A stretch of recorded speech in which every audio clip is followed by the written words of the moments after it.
Cool, we're good there. Can I make this bigger? Yes, I can. Yes, you can. All right, cool.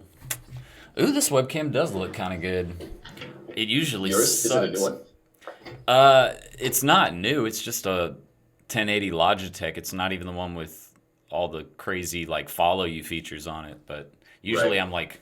I'm actually still kind of glowing. I might need to turn this light off.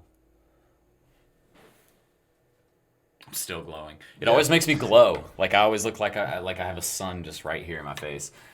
What's going on, everybody? Sorry about that. You guys watching me and Ethan fool around for a little bit. But welcome to the live stream tonight. We're already at 8 viewers. Man, some people want to learn about Facebook ads, so that's good. With me tonight, guys, if you guys are watching the replay, is Ethan Bence. You can already see him on the screen. Ethan is a Facebook ads expert for sure. Knows a lot about what he's doing with Facebook ads. As a matter of fact, he and I had a consultation call not too long ago where he was, giving me some advice on how to run Facebook ad campaigns and really what I should be doing with my ad campaigns, at least for serial entrepreneur and that brand. So I'm super excited to have him on here tonight. He's going to run through a brief training with you guys on scaling Facebook ads. So if you guys are watching the replay, you can go ahead and flash forward to that portion of the training. Otherwise, if you want to hang around and hear some of the announcements that we have, or just get to talk with Ian a little bit, or hear Ian. Wow, I have an employee named Ian. I'm going to do that all night. I can already tell. It's with cool. Ethan. That was my elementary school. Okay. Ian or Nathan. Yeah. Those always Yeah. were the Right. two. Kind of mixed Yeah. between the two. So Yeah. I'm gonna let Ethan talk a little bit about himself, obviously at first, and let him kind of introduce himself. You guys do me a favor as you're hopping in, though. Please hit that thumbs up button and make sure that other SMMA and agency owners just like yourself get access to the video. But also write a comment and say hello to Ethan, because I'm sure if you want him to answer questions about Facebook, he would probably like to know a little bit about who you are. Ethan, by the way, if you want, I need those comments. I know, I hear you, right? Yeah. If you want to see the comments as they come in, you can go ahead and open up the stream on YouTube, so that way you can see those. Because otherwise, I'll have to read them all off to you. So A lot shoot of me the link. Yeah, I'll send it to you real quick. Sweet.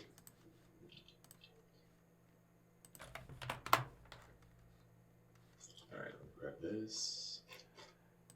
Beautiful.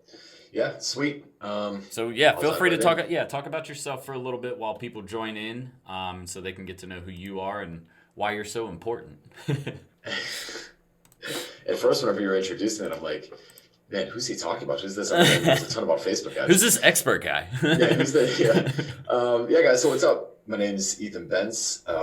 I have a Facebook ads marketing agency. We work with e-commerce brands, high-ticket coaches, information products, and we specialize in scaling. So we take brands that are doing anywhere from 30, 40, 50K a month, sometimes a lot more than that, sometimes a couple $100,000 a month, and scale them up further using Facebook ads. I got into Facebook ads maybe 5 or 6 years ago, and since then it was like, What got you into it? so a couple things actually. Initially, like I had kind of wanted that sort of like, laptop lifestyle type thing. I'd always wanted to Right. work remote. Of course, love traveling, still do to this day, and it's one of my main vices, I would say. But yeah, no, that's initially what kind of sparked me. But I always liked marketing, and I always kind of wanted to run my own business as well. So I actually had an internship with a guy, and I kind of became his de facto Facebook ads guy. He had a social media marketing agency, and that's where I got I cut my teeth, I would say, Right. in terms of like client relations and stuff like that. Then from there, I started getting my own clients, and by the time I was, I'd say probably like senior in high school, not high school, sorry, senior in college, I kind of knew that I wasn't gonna have to get a job, and then it just started scaling from there. Right. And I think one of the things that drew me to you personally was, I saw one of your webinars because we always get advertised to by other marketers since we're Yep. marketers. But I saw one of your webinars, and what drew me to you was your systematic approach to creating ads and to scaling campaigns. I think one of the most important things, and I'm sure you'll agree because you pretty much said it all throughout your webinar, was without a system in place, you're kind of just shooting in the dark, right? You don't really have a step-by-step standardized process to follow. And, that makes creating ad campaigns that are scalable and effective super difficult to do. It's exactly right. So like the big thing with it is, and the thing that I always like to kind of say is, otherwise you're just throwing crap at the wall and seeing what sticks. Right. The problem with it is without that system in place, as you scale and as you start to scale clients, for example, like in your guys' case, or you're scaling really any type of brand, you start to run into a ton of problems. You start to run into ad fatigue, creative fatigue, occasionally audience fatigue. That's tougher to do, but sometimes it can happen. Right. And most importantly, though, you have no idea what's working or what's not working. You have no standardized process. So as an account scales to 2, 3, 4,000 plus a day in spend, you just get buried in it. Right. Because you don't know, you don't remember what you tested before, and you don't remember what you tested 2 weeks ago and 3 weeks ago, and now you're retesting something that lost anyway, but you forgot that you did it. Yep. So a lot of this stuff, like no joke, probably 90 to 95% of accounts that I look at, and I talk with probably 300 to 400 people per year on, consults like you and I had, Jordan. Right. And 90% of accounts do not have any sort of system like this in place, and the results show it. Now, some accounts, for example, I like to always call these accounts that win in spite of themselves. And those are accounts where the offer is so good, yeah, the creative is so good, so unique. Yeah, exactly. That they just do well no matter what. Right. But there's so much money lying just left on the table. Right. But that's the big thing that I see in a lot of cases. And the funny thing is, I've had to learn to be systematic in that sense with ads. Right. Not my nature. Right. At all, as a matter of fact. My background's in statistics, data analysis, and that area. Right. But in terms of like having that stuff in place, not my strong suit. So I kind of had to implement that and get through that process, and then into being able to obviously like showing other people how to do it too. Right. So you're gonna have to really flesh that out. But one of the other things too that I always like to say, especially with advertising system and especially with processes and all that stuff, is it actually allows you to be more creative. Yeah, I mean that totally makes sense because you're spending less time trying to figure out why is this not working and more time planning and creating. So yeah, that totally makes sense. And I think that's, it's a huge lesson that a lot of people go through because it's definitely something that I first went to and I realized, well, this was way back when. This was probably 5 years ago, just like you. And it was when I first started getting into Facebook ads and I was running campaigns, but for the life of me, I couldn't understand why a campaign would start off successful and then just drop off. And I had no system in place, and I'm not an analytical person. So you had a statistics background where you're already analytical. So for you, that's like, your bread and butter. For me, I was always a marketing, entrepreneurship, business management degree, which, we're more high level thinkers where we can't line up things in a row as easy as people who are more analytical. So and it makes sense why you were able to get successful with that because of your background. But yeah, I'm excited to get into the training today. I think a lot of people are going to be excited. We've already got 21 people on board, and we're only, 8 minutes in, so that's awesome. So I'm going to let you go ahead and take over. I'm going to imagine that by the time we get done, we'll probably have 40 to 50 people in here watching. Sweet. So good stuff. You guys, again, if you are just joining in, since we have so many people just now joining in, this is Ethan Bence. He is, again, a Facebook marketing expert. Seriously, he's been spending a lot of time getting himself prepared and really making sure that he knows exactly what he's doing from every step of the way throughout a Facebook ad campaign, Instagram ad campaign, and the like. So, again, we brought him on today to talk about Facebook ads, scaling your ads, really. So making sure that you don't get that ad fatigue or that creative fatigue that he was just previously talking about. So Ethan, I'm going to go ahead and let you take it over completely. If you ever need, if you need me to step in at any time or say anything or put my 2 cents in, I'll probably do that anyways, but I'm pretty much just going to let you run it. If you want to ask me some questions along the way to kind of keep the conversation flowing, feel free to do so as well, but absolutely. Yeah, that's what I was going to say. It's definitely like I always love to hear other people's experiences with it and we got to vibe off of that. But also too, I don't know how you guys would normally run this, but if people want to jump or throw questions into chat or whatever, Yep. throw them in and we can get to them as they come in. So what we're going to do is, guys, since tonight is a little bit different and you guys usually are asking tons of questions, and I know you guys are probably just sitting around waiting for the training to start. We'll get to that in a second. I need you guys to hit the thumbs up button so that way we can actually do that training. But outside of that, if you have questions that are related directly to Facebook ads or Facebook marketing, please put them in the chat and Ethan will get to them at some stopping point throughout his presentation. But Ethan, if you need to share your screen, feel free to go ahead and take over as needed, and you can just take it away. Absolutely, sweet. So first off, I'm going to start out with kind of overview. Sure. Type of things, and actually too, depends on if the people want it or not. I'll leave that up to them. But we can actually jump into an account and kind of show what this looks like in practice. Oh, I'm sure they want to see. I already know. I am 100% sure they want to see that. All right, cool, sweet. So we can do that too. Cool. Sweet. So first off, let's kind of take a step back, and we need to think about a couple of things that come with scaling. So first off, what do I mean by scaling? When I talk about scaling, I mean that we have an already validated offer, an already validated product, right? We have something that has gotten sales previously, that probably has paid traffic going to it previously.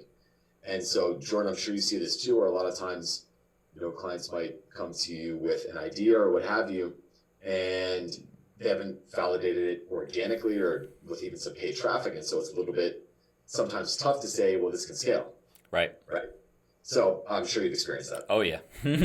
Yeah, more times than not.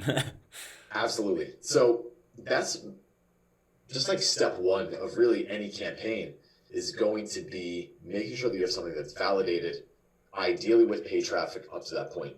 A lot of people put the cart before the horse with scaling. Scaling is sexy. It's like the phase that everyone loves, but it's really important to have the fundamentals down. So one of the things that I want to talk about too is an advertising system. And Jordan, in case I forget to talk about this, make sure to I will. remind me. Gotcha. But to be honest with you, scaling is sort of like an iceberg where the part that you can see is 10% of the entire thing. All of the work is foundational and done beforehand, believe it or not, in most cases. Okay. So here's what you'll hear a lot of times from people. You'll hear that Facebook is inconsistent. You'll hear that their day-to-day volatility changes, right? And one day they're getting an amazing CPA, and day two they're getting a 4x what they got the day before. Right. For example, they're getting $30 per purchase one day, $90 per purchase the next day. All right. So you hear people complain about that a lot, and the reason for that is in a lot of cases, it's a valid complaint, but it's not exactly founded in something that can't be fixed, if that makes sense. Right. So as you scale or as you get ready to scale, that's something that concerns people a lot, which is if I'm getting day-to-day performance where, Monday the campaigns are doing great, Wednesday they tank, and then Friday they start doing well again, people are afraid to scale that, right? The second thing that people think will cause scaling problems is sort of related to that, but they're like, oh, it's Facebook being Facebook. And that can occasionally be the case, but it's more so the fact that it's probably something external happening. So let's say that on, Christmas Day this happens, or the day after Christmas, or the beginning of January in a lot of cases for e-commerce, sales will dip a little bit because people just spent a lot of money that didn't have on Christmas gifts. Right. And then in the beginning of January, things are rough. And it's like, well, duh. A lot of times people forget that we had that same thing. Humans. Yep, we had that same thing happen with our program. Yeah. We kill it in December, we kill it in November, January. There's always, at least with us, there's always that slight fall off because of the fact that people just spend a shit ton of money over the holidays. So, yeah, totally know that. Absolutely. And so, it's one of those things where sometimes if you're in a B2B space, actually sometimes January can be, the beginning of January can be higher in some cases. Right. Or the end, like kind of middle, once people get back from vacation. This year was weird because it was like in the middle of the week. Right. But what I would say to that is that, we're still advertising to humans. That's not going to change. So people's behavior changes. Right. And Facebook can't do anything about that. Like, we're irrational humans. Like, we make decisions that have no basis in logic a lot of times. Right. It's all emotion. Yeah. Yeah, it's all emotion. So what I always like to say about this too is that, it's not just Facebook, because you'll hear people all the time who have brick and mortar stores where they'll say, "Oh, Saturdays are kind of slow, but Wednesdays are really big days." Should be no different with e-commerce or other stuff as well. Right. So that's sort of like a red herring that sometimes trips people up. Now, volatility and things of that nature, other things that people think cause problem scaling. Audience saturation is another big one. So you might want to jot these down, actually. If you probably know these if you're running ads, you probably hear everybody complain about it, but it's probably worth it to just kind of keep in the back of your mind. But audience saturation is one that people think causes a lot of problems. And I promise you, it almost never will. It could in certain cases, but almost never. Audience saturation would come about when an audience has seen your offer so many times, you've literally just tapped out an entire market. And for most people, that is completely out of the realm of reasonability with the budgets that they're running. Right. It's all about your budget at that point. If you have a national audience, that's going to require millions and millions of spend to get fatigue. Even on a local level, you're not spending millions, but at the same time, your audience is smaller, so you don't have to spend millions. And even still, there's new people coming in, people exiting all the time. So, absolutely, 100% correct. And I definitely want to dive a little bit further into this, because what's going to end up, what we're going to talk about is kind of like audience pockets and things like that. And segments of the market, but this applies to local business as much as it does to sort of like, international e-commerce. It's really, really hard to tap out a market unless you're in certain like very, very niche, hyper segmented areas. And even then, you're probably not reaching audience saturation. You're probably going to reach like offer fatigue, creative fatigue significantly faster than you would there. That's another thing that people kind of think will cause scaling problems. Another thing too is sometimes people think that there's like a magic scaling bullet, and it's not true. Like, they think that it's funny. Jordan, you kind of mentioned my VSL and my scaling training and stuff like that. I actually just shot a new ad last week. So I was in California last week with Ben, who's one of my like senior media buyers. And anyway, I shot a new ad, basically like a guru ad, where we're talking about like, all right, guys, here's what you do to scale up a campaign. You got to turn it off and turn it on 3 times, and duplicate it out 6 times, and change the manual bid, and then delete the campaign, sacrifice a lamb in Mark Zuckerberg's name, and just all this crazy stuff. Right. And it's funny because some people, like, you'll still see this, and I'm sure if you're active in groups and stuff like that, you'll still see people saying like, oh no, you just got to dupe a campaign out 15 times at $10 a day, or like $3 a day at like different asset levels. And it's like, no, you don't. There's a lot of just misinformation about that kind of stuff, but people think that hacks and stuff like that are going to work a ton.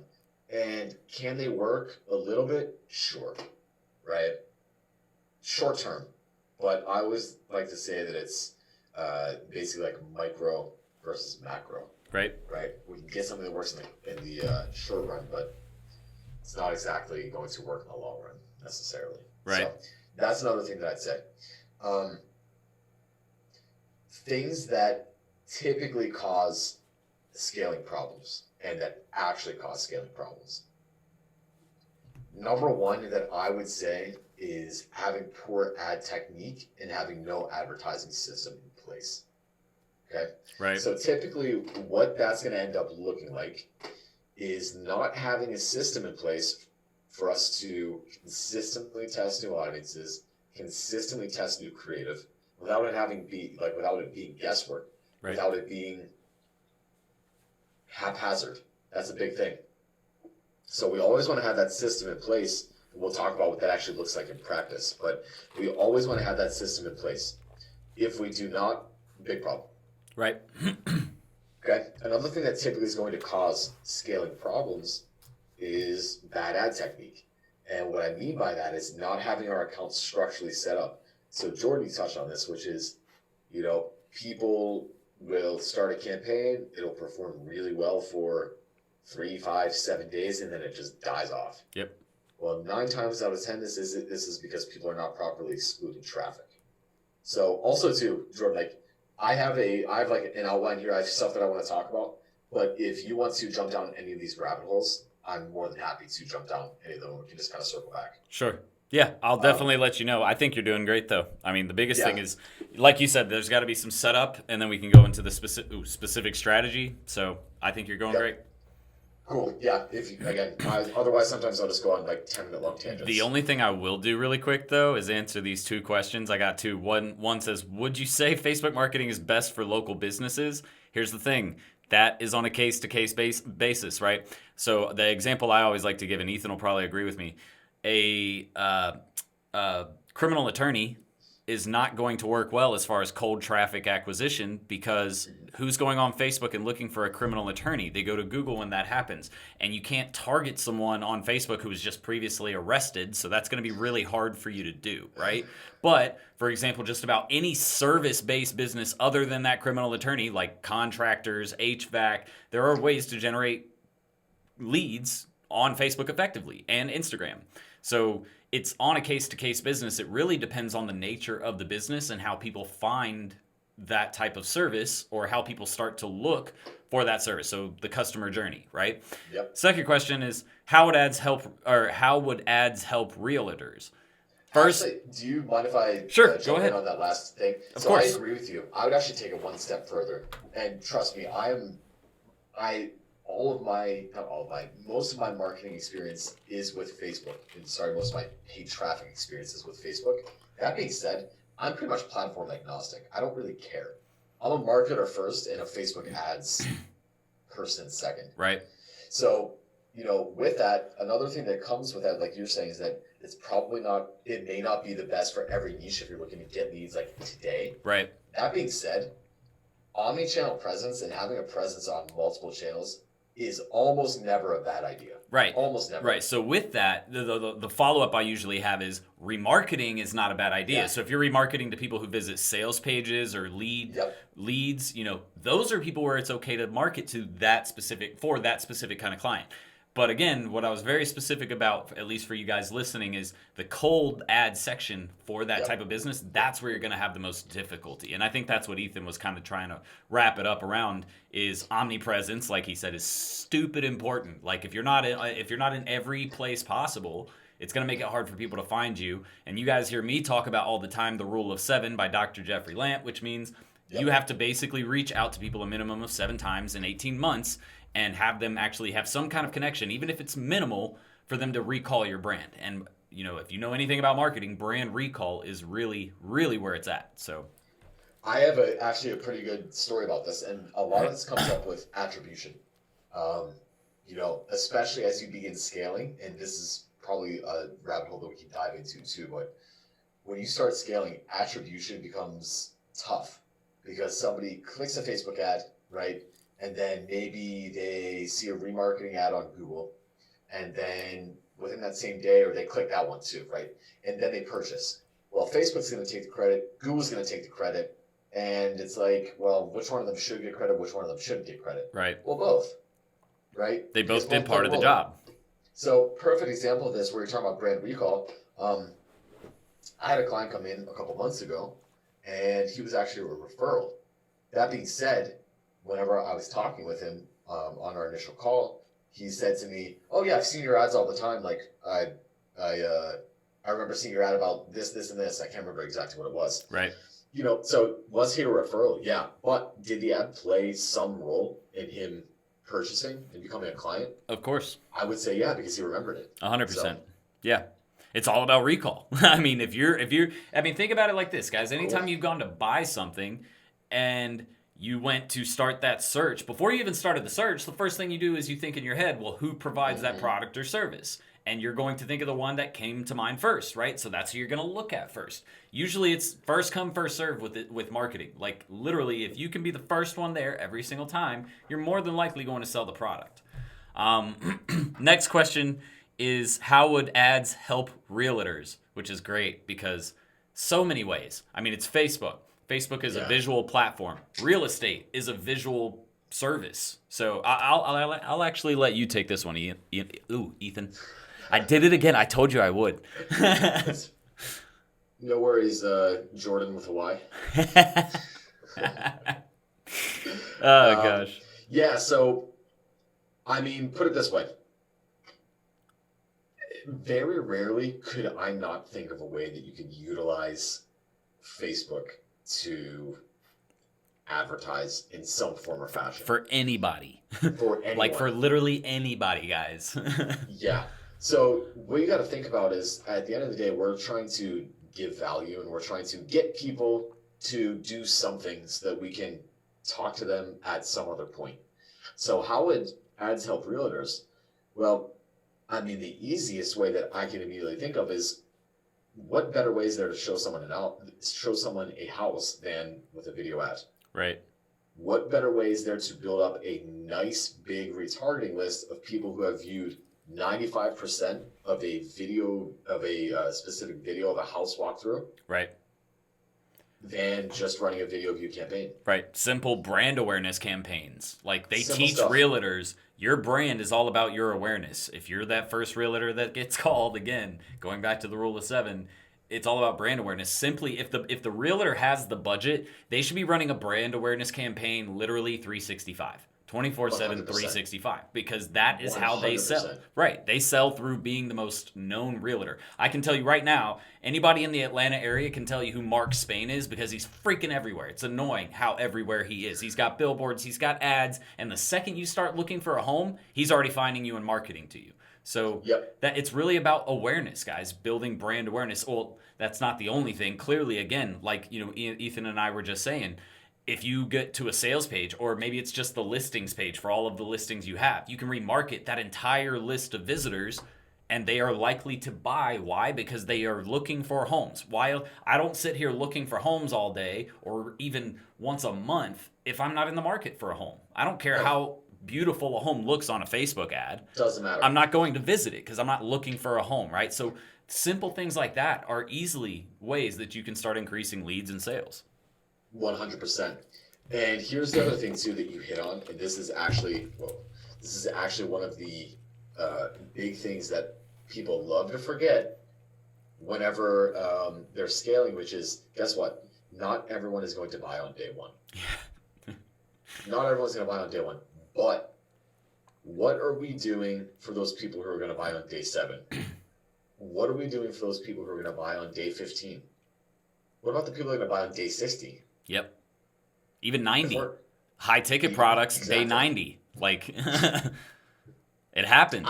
I've had people, I had an initial call with someone back in May, and they just signed on as a client about a month ago. Yep. So it happens all the time. Like, I had a student who signed up. They've been viewing us since, I think, October, and they purchased our low ticket offering, right? This is our $549 course. They purchased that 4 months later. So it's like, if you're not in the space, if you're not there in their head, you're never going to get the sale. But brand recall.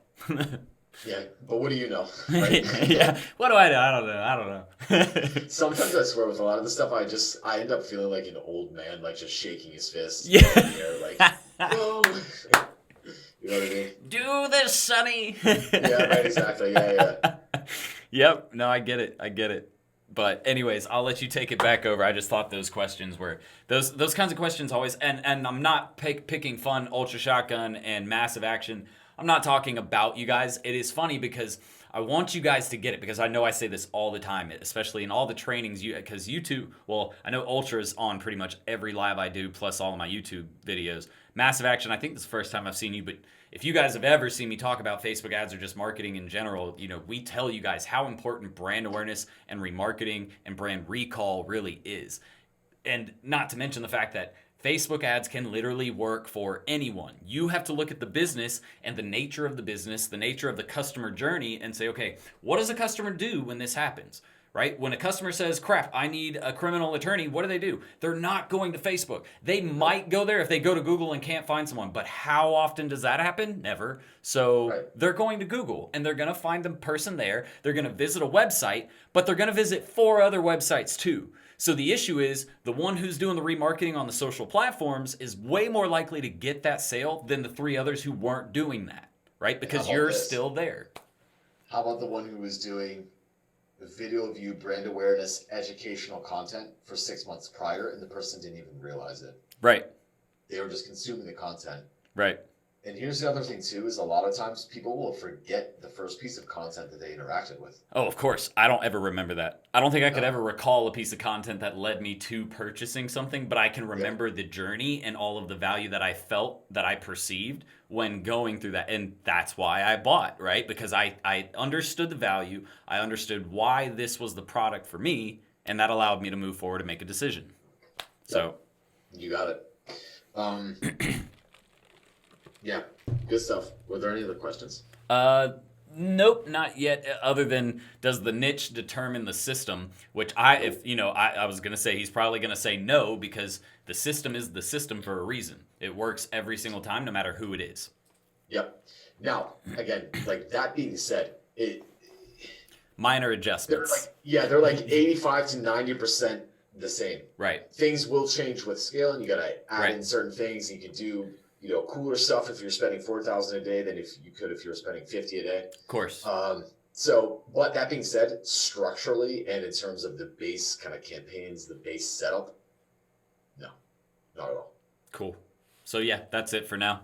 I'll let you know when more come in. All right. Let me see where I was. What was I going to say? So one of the other things that actually causes scaling problems, creative. Creative is a massive, massive thing. Let me ask you this, Jordan. So for every time that you see, or that you remember seeing an ad, or for every person that you're like, oh yeah, this person is omnipresent. Also, how often do you say to yourself, oh my God, I'm so sick of seeing this ad? It happens more often than I would like to. I can say this. One person who's really good at not doing that, Billie Jean. Yes. Zapmofo just keeps steady ads. Like, it's literally, I know what he does. He sits there and every single week they have a call about what ad campaigns. They get a campaign thought out. They plan it out. Boom. Next day, they're already on the next ad campaign. If they weren't already on it before. Like, they just churn them out. And that's what it is. They're keeping fresh content that is not only content, but it's entertaining as well. Billie Jean does a great job at creating entertaining but also informational content and consistently updating it with new stuff. So... Yep. Someone was telling me about that earlier today, actually, where he just had a new video come out that was about like marketing, people who had marketing degrees not knowing how to actually market or something like that. I didn't see it, but I thought it was funny. Yeah, it's a good concept. Check it out. I'll have to look at that one. But yeah, so as people are scaling, they're not taking into account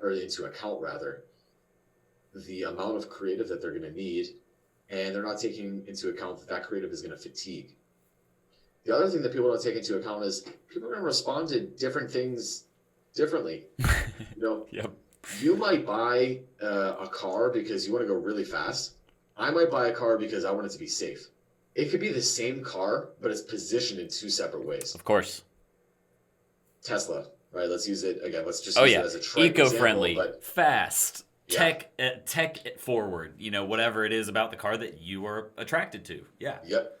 So totally makes sense. This is another big thing that, again, honestly, a lot of this boils down to 2 really main problems. And I'm actually kind of realizing this as I'm talking about it. But it boils down to not having a structure in place, A, and B, forgetting that we're advertising to humans. Yep. It's so easy when you're an ads manager and you're duplicating campaigns and creating campaigns and pushing buttons to forget, like, we are actually advertising to people. Mm-hmm. It's really easy to forget that. And you want to know what's funny to me, and not to discredit you, because I completely agree with what you're saying. What's funny is Billie Jean has a different, and I don't know why I keep going back to it, but it reminds me of some of the stuff he talks about. He actually has in some of his training videos about how it's not about the creative at all. He says it's all about your offer. So that's why I'm like, well, I don't agree with that, because Yes, you do have to have a validated offer, like you said. The offer has to be validated, but I still believe that the creative, like you said, and the copy, the messaging within the ad is just as important because, like you're saying, I could talk to you about one different thing, but if I don't talk to you about the thing that matters the most, I'm not as likely to get you to make that click or buy. Yep. You know? So it's a good point, and I don't know exactly how he phrased this or what he said, and it's out of context. But my guess is I'll give like that the benefit of the doubt, and my guess what he's probably saying is the creative doesn't matter if the offer is bad. Sure. Would be my guess. Sure. If that's what he's saying, then that's 100% true. Right. You'd have the best creative. And here's a very easy, like a lot of these things, we can just illustrate really easily with thought experiments. Sure. Like super easily. Imagine that we have a pen, right? And we have just a beautiful video about, like, for it, we spent $500,000 on this video and flew to a bunch of different places to have this pen and a bunch of lifestyle videos and stuff like that, right? Amazing produced. We got Quentin Tarantino to direct our ad creative for it. Okay, hell yeah, right? Let's do this. We're going to kill it. Exactly. But it's just this pen. Then we put the price at $15,000 for this pen. Is anyone going to buy that pen? No. No. And so that creative is going to be amazing. And it's probably going to get like at least an 8 on IMDb. But it doesn't matter because the offer's not good. Right. On the flip side, I can think of a couple accounts that I've worked on where the creative admittedly is not good at all, but the offer is so good that it wins in spite of itself. Sure. So to build on that, what I think about that is the offer needs to be in there first and foremost. I can talk about this stuff local because, or about like local businesses as well. You know, if you just say, hey, we have a free consult, depending on what the maybe doctor, chiropractor, dentist, whoever does, if it's specific enough, that may be enough of an offer, to be honest with you. Right. But if it's, hey, listen, we're offering a free consult until X date, and then, in the viewer's parenthetical mind, they're saying, oh, well, what happens after that? Is it not free anymore? That's an offer. Yeah. So, right. Offer without, or good creative, bad offer, not good. Good offer, bad creative, not good, but can work. Right. Good offer, good creative, then we're in a place to scale. Yeah, totally makes sense.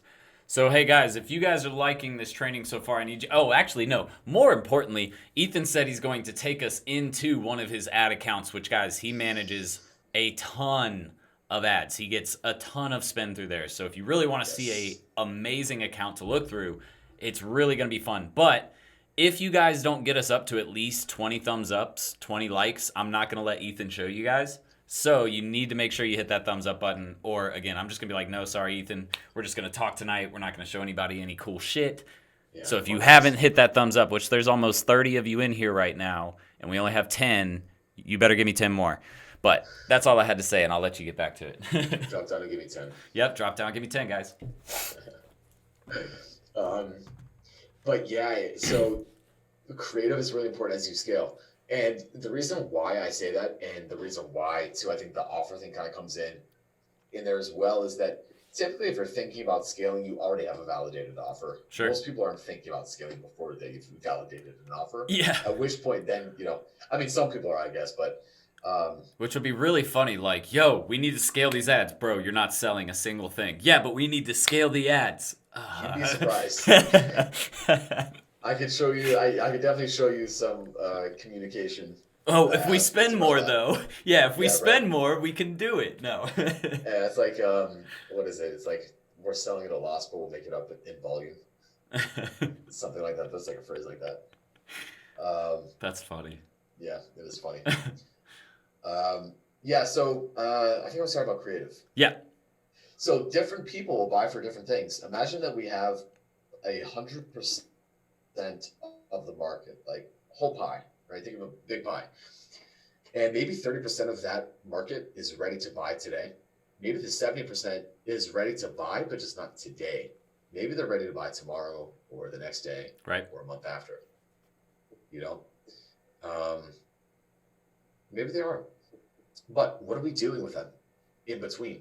It's not enough to just show them a direct response ad and say, hey, buy now. It's like, well, no. 30% of the people might respond to that, but 70% we're just spending money and not getting anything. Like, we're not helping them, we're not serving them. What they're going to say is in their head, oh, no, boom, yep. never mind. However, yep.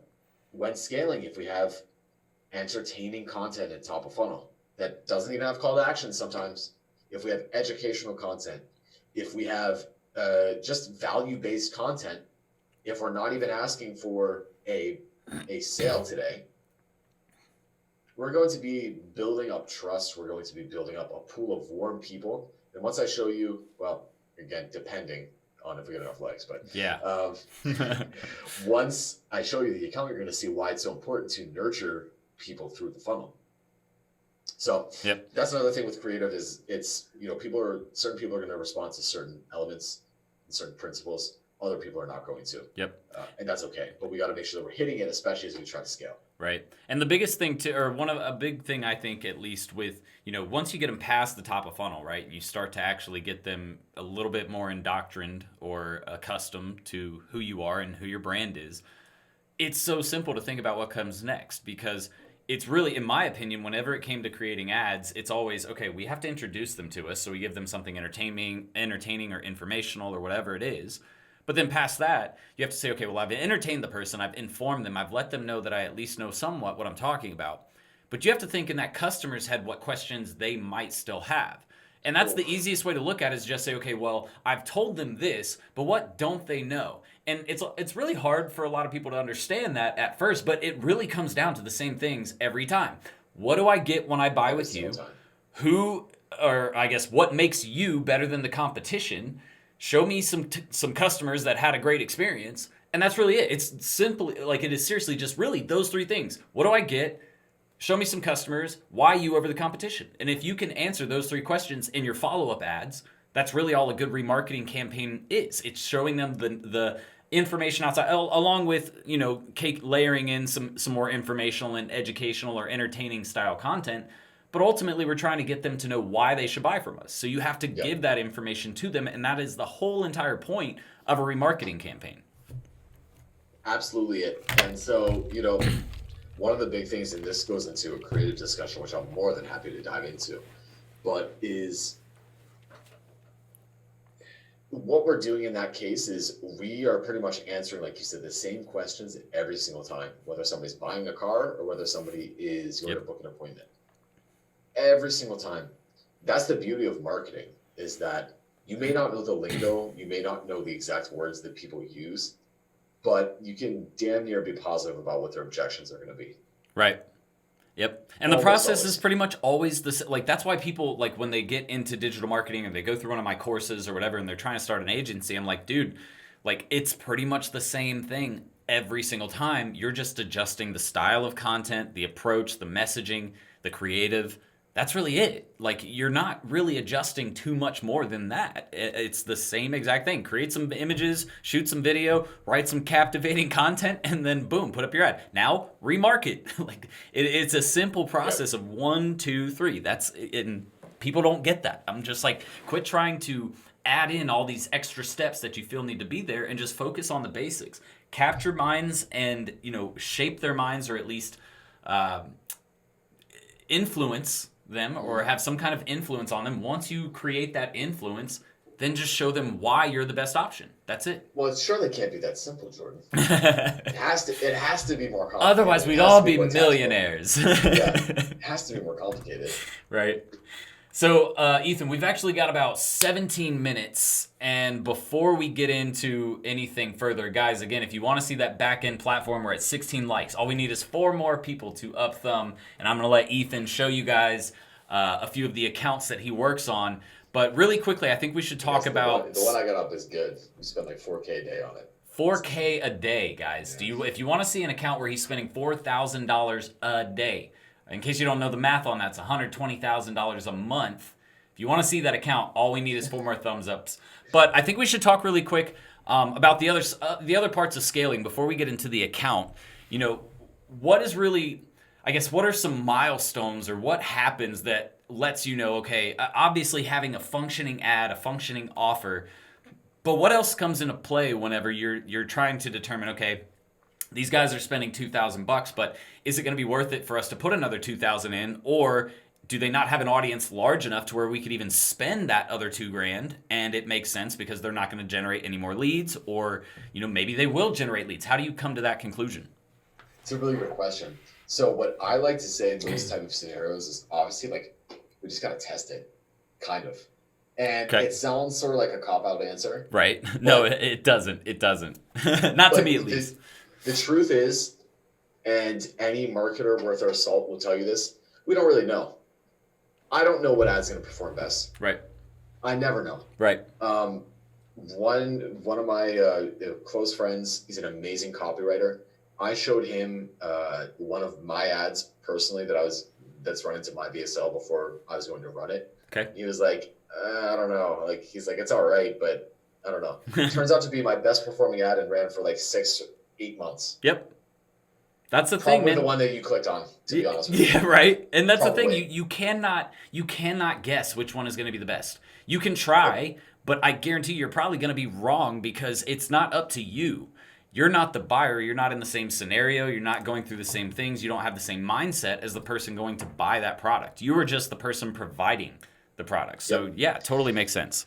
So how do we know that it's ready? I mean, outside of things outside of very simple, sort of just like no-brainer things that we can sometimes miss if we're so far in the weeds, which would be maybe we're running ads for, college enrollment and it's September 1st. It's like, well, all right, maybe we don't want to scale this campaign now because everyone just went back to school. Right. So there's some obvious stuff like that. Right. Some other things that would kind of like put me in that mode of, okay, maybe we shouldn't do this would be if there's a capacity issue. Maybe there's an inventory issue. Maybe there's a capacity issue where someone's like, hey, listen, we can't take this many more leads. Which you'd be surprised. Right. A lot of times people aren't good at estimating that. And a lot of times, sometimes you'll find that whenever you're getting a lot of leads for clients, they may not even realize how many they can take. You don't know. Right. So that's another one. The other thing that I would say is as long as it's showing strong performance in the testing phase, in the creative testing phase, as long as it's showing strong performance there, so what is giving it a shot scaling? What is strong performance in terms of ROAS or in terms of ROI? Completely dependent on the business. For somebody smaller, it's going to need to be a little bit higher. For somebody bigger, if they're hitting a 2x on top of funnel, they're going to be mad because you're not spending enough money. Right. So it's going to differ where you're at. For example, somebody who is at, maybe they're just starting out with their Facebook ads. Maybe it's like a local sort of practice type of client. Right. They might want to be getting clients at like a 5x total, right? So maybe they're getting leads for $3 or $5, and maybe they're 20% of them are becoming clients. And great, that's $25 for a client. Just making these numbers up to sure examples. And maybe their lifetime value is $100, so they're at a 4x, right? Cost them 25, they're making 100. Everyone's happy. Now, at the extreme opposite end of that, you have people who are spending a lot of money per month, and their main goal on the front end is to acquire that customer, period. They actually want to be breaking even on that first purchase because their lifetime value is so high that they're going to make all of that ROAS in the back end. Right. So I would say that a great question for this is to ask the client what their lifetime value is. That's like a super easy way to figure out what your ROI needs to be. Right. There are pretty much like 6 variables, period, with any marketing campaign. And they're all super simple. And it's funny you say this, like, Jordan, where you're like, this is where the statistics background or whatever comes in handy. And probably a little bit because it's like these numbers are really, really easy once you understand them. There are only so many variables. Once you understand the variables, that's it. So we have CPM, right, which is basically going to be our cost to advertise. Right. We have click-through rate. The only thing that we can do to affect the click-through rate is target a different audience or use a different ad. Right. Better copy, different audience. Yep. Exactly. From there, it's going to be the conversion rate to whatever our first touch point is. Maybe it's giving an email address. Maybe it's signing up for a free consult, right? Maybe that's 30%, or maybe it's 10%, maybe it's 50%. Right. Whatever it is, we can then influence that by, say, the landing page or the order form or whatever, right? Whatever it ends up being. From there, then it's just going to be the closing percentage, right? Which is, if it's in the case of like a local practice, how many of them are becoming clients? How many of them are becoming patients? How many of them are becoming customers? And in our case as marketers, in a lot of cases, we don't have too much control over that. We kind of rely on the client for that, which can be a double-edged sword. Oh, it's terrible. Yeah, because then they don't follow up at all, and so it's like, our leads are bad. Did you call them once? Okay, well, there's why you didn't get the client. When did you call them? Well, 10 days after. Yeah. On a Sunday at 6 p.m. Yeah, right. Not the same day that we sent you the lead. You waited 10 days to call that person. Yeah, well, we had some other stuff. I don't care. You're telling me that the leads aren't working, and you're calling them 10 days later. That's why they're not working. you know? Very simple. So the beauty of it is, though, is that, how we start to figure these numbers out is we just back them out. Right. Like, what's reasonable? What do we have past data? And then which one of these, or which multiple ones of these, can we push and pull? Right. And dude, that's something that I teach in my program a lot. Like one of the main, and not specifically that, but reverse engineering. Because people don't understand that, okay, I might not know how to get there, but I can start at the result that I want to get and work backwards to figure out where I need to start. People don't, and that is literally with marketing one of the most useful things that you can understand how to do, because that's how you get to a lot of your end results in the planning phase. You have to look at it and say, what is my goal? Do I want to hit 10 new clients? Cool. So to get 10 new clients, how many people do I need to get through this webinar to an actual lead form where they fill out the lead form? Okay, cool. I got that. Now, how many people do I actually need to send to the webinar to get this number of people to fill out the lead form? Okay, great. So now I know all of my numbers that I have to hit. Now I can estimate at least what the budget's going to look like to get that top of funnel number and move them through the rest. So yeah, reverse engineering is where it's at. Beautifully said. Yep. Here's the other thing too, is it's reverse engineering with your own agency. It's reverse engineering with clients. It's reverse engineering with this specific campaign. You can do it for everything. Sure. Again, you'd be amazed the amount of spend on ad accounts that they're just like, well, yeah, we don't really know what our goal is this month. It's like, well, how do you know if it's working or not? Right. Or business owners that are doing really well for themselves, and it's like, well, what's your 3-month goal? And they're like, to make some money. Yeah, right. Exactly. So how do you determine success or failure? How do you determine whether, where to, maybe you're just killing it and you want to increase spend. Let's use another ads example. Maybe a realtor is getting, qualified people in for like $7. And if they know their conversion rate is really high from that, it's like, we want to spend as much money as we possibly can. Sure. So it's all of this stuff where not knowing your numbers, actually, that's a big thing too, believe it or not, with scaling, is if you don't know your numbers and you start to spend more money on it, scaling is like a magnifying glass in that sense. Right. That makes sense. Those type of errors that you can get away with at smaller budgets, you're going to get crushed as you start to spend more money. Right. Because more money, guys, super important lesson. More money does not always mean more leads and more sales. You have to, when you scale is when you should actually be looking at the numbers more. So that way you're monitoring it enough to where okay, shit, we're starting to spend way too much. We're not making any money. And don't do that after the first hour that starts to happen. Yes. but after, 3 to 5 days, you notice the same trend happening and you're not generating any more revenue. That's where you have a red flag. And you need to maybe test it another day or two and see if that still happens. But I'm sure Ethan would probably tell you, 3 to 5 days, and it's still not working. We're adjusting it completely. Absolutely. Yeah. 3 days is our very standard testing procedure with a certain budget. Right. Yep. All right, so we got 6 minutes left. We've got 22 likes, so I guess they want to see it. So that's good for them. So guys, I'm going to let Ethan show you a little bit about his management dashboard for Facebook ads.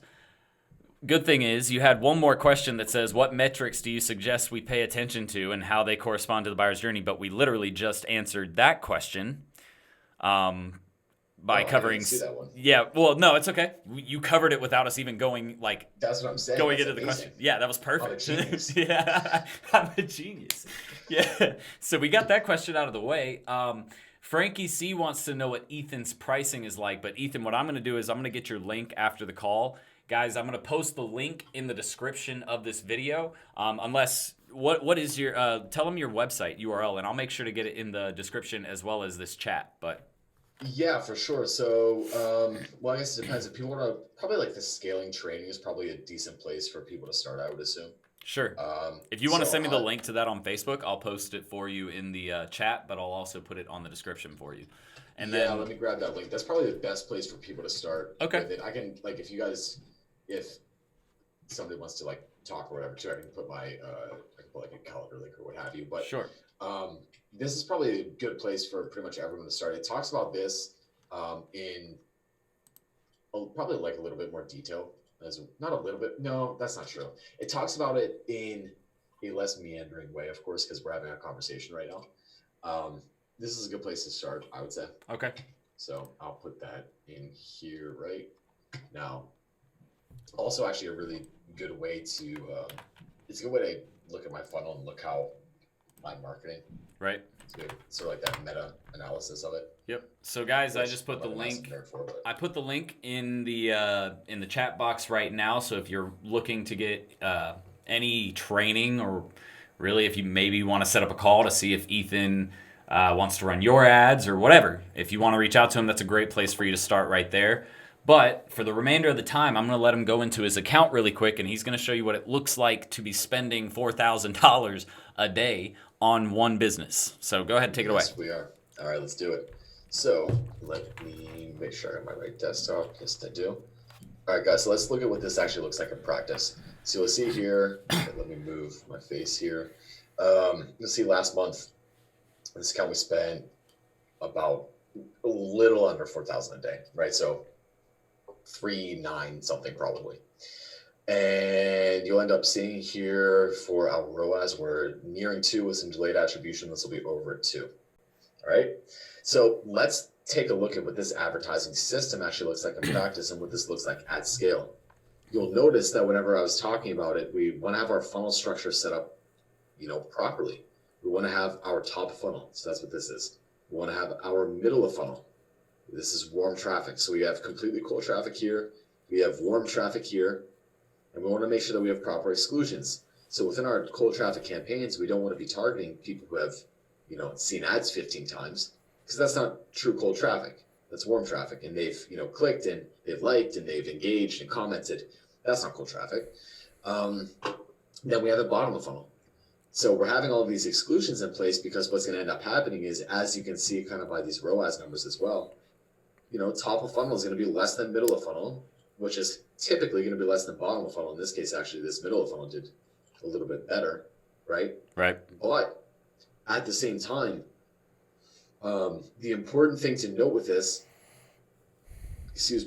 is that we're breaking these campaigns up by funnel stage. If you don't have this in your accounts, you need to do this today. Yep. And if not today, because it's a little bit late, I guess you do tomorrow. You know what I mean? Yeah, that's funny. You got to do it. All right. So, but I want you guys to look at something here very quickly. On the left, like he said, TOF means top of funnel, M is middle of funnel, B is bottom. Look at how many top of funnel ads he has running in comparison to middle of funnel, in comparison to bottom of funnel. Oh, yeah. The lower you go into the funnel, the less actual ads you need. Meaning, top of funnel, you should have several different variations of different types of ad, different types of messaging, because what are we working to try and do here? We're trying to introduce that person to us by addressing the need that they have. And everybody has different needs, right? So the biggest thing is make a list of the desires or the needs that a potential customer has. That's really what you're making a lot of your top of funnel campaign about. From there, you go to the middle of funnel, where again, we talk about social proof. We talk about authority and making sure that we're the business that they should buy from compared to the competitors. from there, you're looking at the bottom funnel, which could be something like a special offer to sign up now. It doesn't even have to be that, though. It could be just another validated message that people usually reach once they're at a certain stage in the buying process. So that's a super important thing for you guys who are newer to Facebook advertising, or even people who are just looking to learn more about it. A lot of people think, okay, well, I'm just going to put one here, one here, one here. No, it's actually usually broken apart to where top of funnel has way more ads, middle has just a little bit less, and then bottom has a little bit less than that. Yep, absolutely true. And one of going off on a little bit of a rabbit hole here a little bit, but middle of funnel ads or middle of funnel campaigns, middle of funnel just as a whole is actually my favorite funnel stage, which sounds weird to have a favorite one, but it's my favorite because so many people do not utilize it properly. Everyone's either focused on, completely cold traffic, which is like, oh, I want to get a bunch of people to buy my products. That's fine. Sure. Or I want to get a bunch of new people to sign up. Or they're focused on completely red hot traffic, which is like, we got to get our cart abandoners in the past 3 days to buy. Oh, Jesus. Which is true. Yeah, I mean, you need to. Middle of funnel sort of like you do, but people just forget about the middle of funnel. Right. And, again, as you can see, like literally just data-wise, you should not be forgetting about middle of funnel people. So page engagers, site visitors who haven't really done anything. Sure. So this is a lot of money. A lot of money. So what this looks like practically, we have our top funnel audience testing. In here in this audience testing, we want to make sure that we are utilizing some sort of testing budget and procedure. So in this case, we test these ad sets out at about $60 per day. We let these run for 3 days, at least, right? So at least 3 days. We're not turning them off if they're making money. Sure. But we let these run for at least 3 days. All right. From there, we're going to pretty much, if they're winners and they're just killing it, we're going to move these into scaling immediately, which you'll see right here. We have our audience scale. So just immediately straight into a scale. Right. We're separating out the audience testing from the scaling. Second thing here is we're going to have creative testing. So this is what we're talking about is as you scale, creative becomes really important. Here's where this makes sense even more. You'll notice that for audience testing, which is kind of like the phase 1 test, CPA is about 57. And here, CPA is about $40. Because this is more of an optimization type of thing. We know a really good audience already. Now we're trying to figure out, okay, is it angle 1 that's doing better than angle 2, or is it maybe angle 3, right? So we're testing out different variations here. We're trying to get a lower cost per purchase. That's why this is lower. Right. From creative testing, what we're doing really is we're recycling our creative within our scale campaigns. So what we want to be doing within creative testing is, again, testing out these different angles so that when creative fatigues, because guess what? It will. And if you think it won't, you're wrong. Yep. When creative fatigues in our scale campaigns, we have something already ready to go that's proven that we can just dump into our scale campaigns. Right. So I've seen it kind of done like this. And actually, I saw it with, you know who Joel Irway is? I don't think I do. You'd like Joel Irway. He does high ticket. He teaches people how to create and sell a high ticket product. One thing I noticed about his ad campaigns, because he followed me around for about 9 months, I feel like, was for the first month and a half to 2 months. It's like your son. I know, right? Followed you for 9 months. Dude, seriously, he just doesn't let go. I mean, I get it because he makes so much off of one sale, but good God, he would not let it go. But I noticed in the first month to 2 months, it was the same ads running over and over and over and over and over again. But then it was right around the end of the second month, it was the same type really of messaging. It changed a little bit, but all the creative changed. And that was really it. He was doing the same thing, targeting the same people with the same messaging, with the same types of funnels, but he changed up the look. He changed up the copy just a tad, and then all he did was recycle it into an audience that had already seen it before. Absolutely. So is that, and I guess what I'm asking is that what you're talking about when you're talking about recycling creative? Pretty much. Yeah. Okay. Now, it doesn't necessarily have to be in retargeting, but at top of funnel, imagine that, we've been running the same ad for 3 or 4 months. Imagine that. Well, people are going to be tired of seeing it, most likely. Right. And if performance starts to drop off, then we have a pretty solid indication that what we're facing is creative fatigue. Or if we're in a very small area, imagine that we're in a town of 50,000 people and we're trying to run ads. Well, we're going to reach those 50,000 people in a month. Yep. So, right. We got to have new ads, but yeah, it's exactly that. Right. Exactly. Cool. But this is what this looks like in practice, and everything again is based off of this sort of system, which is, hey, guess what? We're testing this creative out for a minimum of 3 days. Guess what? This one's really good for a top of funnel purchase. This is amazing. Wow. So we know that we want to scale this creative up. Now, this is amazing for this brand, of course. For somebody else, this might be horrible. But for this brand, this is really good. So, now we're going to dump this creative into this scale, right? So this is what we're talking about whenever we're talking about proper account technique. There's no guesswork with this. After 3 days, if it's not working, we just kill it. Right. Try another test.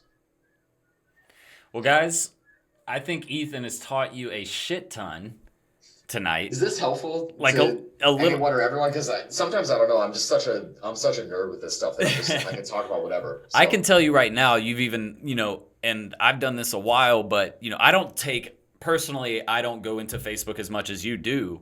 So you have 10 times the amount of experience with Facebook that I do, because this is all you live for. Not all you live for, but it's a big portion of what you live for.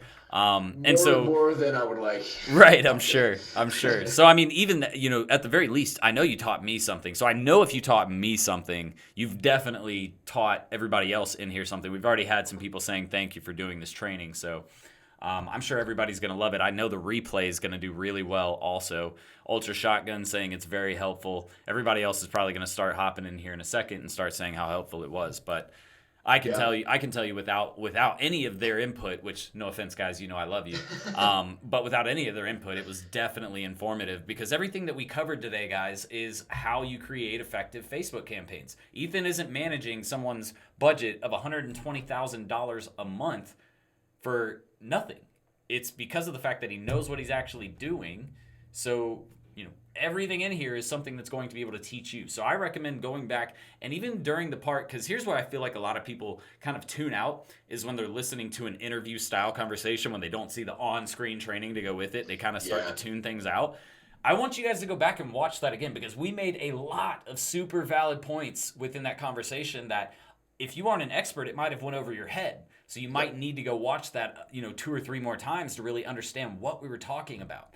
Would 100% recommend that, because here's the other thing too, is that what I find is, especially with a lot of this type of stuff, like you said, sometimes people will tune out or what have you, but what a lot of people will miss is that, a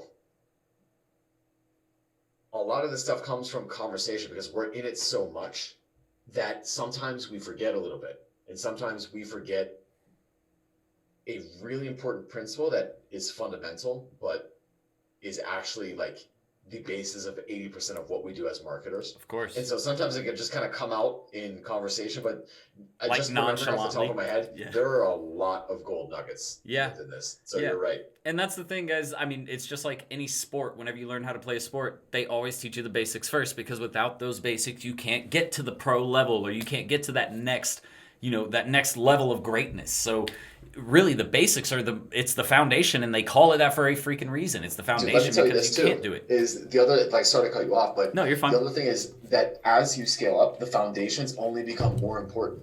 Yep. Every great marketer that I know talk about the foundations more than anything else. Sure. They don't care about tactics. They don't care about,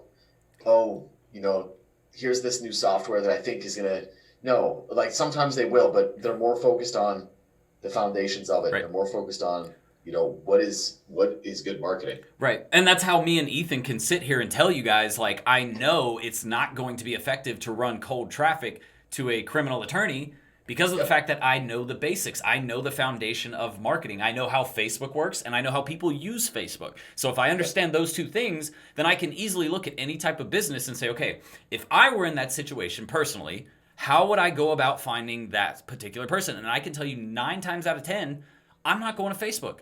10 times out of 10, I'm not going to Facebook for that particular type of search. So the foundation is probably, if not the most important thing to understanding how to really market online properly. Frankie C says, bro, I already lost my girlfriend to Jordan, and now Ethan is going to steal my mom. What's she look like? She got money, though. Right. Oh, God. Well, Ethan, dude, thank you so much for hopping on with me again tonight. It was a lot of fun, man. We're definitely gonna have to do this again in the future with some other type of training or lesson, because guys, Ethan does a lot more than just Facebook. He and not necessarily outside of the realm of his agency, but I know he has training programs that go into Facebook as well that you guys might want to reach out to him and look into those training programs, because if you're really just wanting to become really good at Facebook, Ethan is the guy to learn from. All right. And I'm not saying Ethan's the only one. And I know he will even say, I'm not the only one who's great at this, but you can clearly tell he knows what he's talking about. He's a verified, trustworthy person to learn from. And I wouldn't have brought him on the channel tonight if he wasn't. So if you are looking to learn more, definitely go check out Ethan's channel. Again, I'm going to leave the link in the description below the video. And it's also in the chat right now. So if you go up, like, it's literally the third chat from the bottom. So if you click that, you can go over and actually get into a training that was about the training we covered tonight. Might even be a little bit more in depth. Ethan, any last words from you or any last comments, things you want to say?